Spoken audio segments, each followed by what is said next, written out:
ವಿಯೆಟ್ನಾಂನಲ್ಲಿ ಶನಿವಾರ ಗುಡುಗು ಸಹಿತ ಭಾರೀ ಮಳೆಯಾಗಿದ್ದು ಪರಿಣಾಮ ಮಳೆಗೆ ಪ್ರವಾಸಿಗರ ದೋಣಿಯೊಂದು ಮಗುಚಿ ಸುಮಾರು 27 ಜನ ಸಾವನ್ನಪ್ಪಿದ್ರೆ 10 ಜನ ನಾಪತ್ತೆಯಾಗಿರುವ ಘಟನೆ ನಡೆದಿದೆ.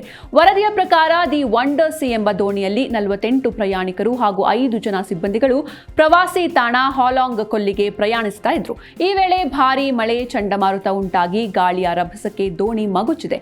ಕೂಡಲೇ ಉಳಿದ ಬೋಟ್ನ ಸಿಬ್ಬಂದಿಗಳು ರಕ್ಷಣಾ ಕಾರ್ಯಾಚರಣೆ ನಡೆಸಿದ್ದು ಇದುವರೆಗೆ 11 ಜನರನ್ನ ಸುರಕ್ಷಿತವಾಗಿ ರಕ್ಷಿಸಲಾಗಿದ್ದು 27 ಜನರ ಮೃತದೇಹವನ್ನ ಹೊರಕ್ಕೆ ತೆಗೆಯಲಾಗಿದೆ.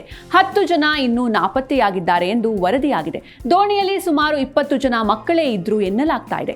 ವರದಿಯ ಪ್ರಕಾರ ರಕ್ಷಣೆ ಮಾಡಲಾದ 11 ಜನರಲ್ಲಿ 14 ವರ್ಷದ ಬಾಲಕ ಕೂಡ ಇದ್ದಾನೆ. ಅಲ್ಲದೆ ದೋಣಿ ಮಗುಚಿ 4 ಗಂಟೆಯ ಬಳಿಕ ಬಾಲಕನನ್ನ ಜೀವಂತವಾಗಿ ರಕ್ಷಿಸಲಾಗಿದೆ.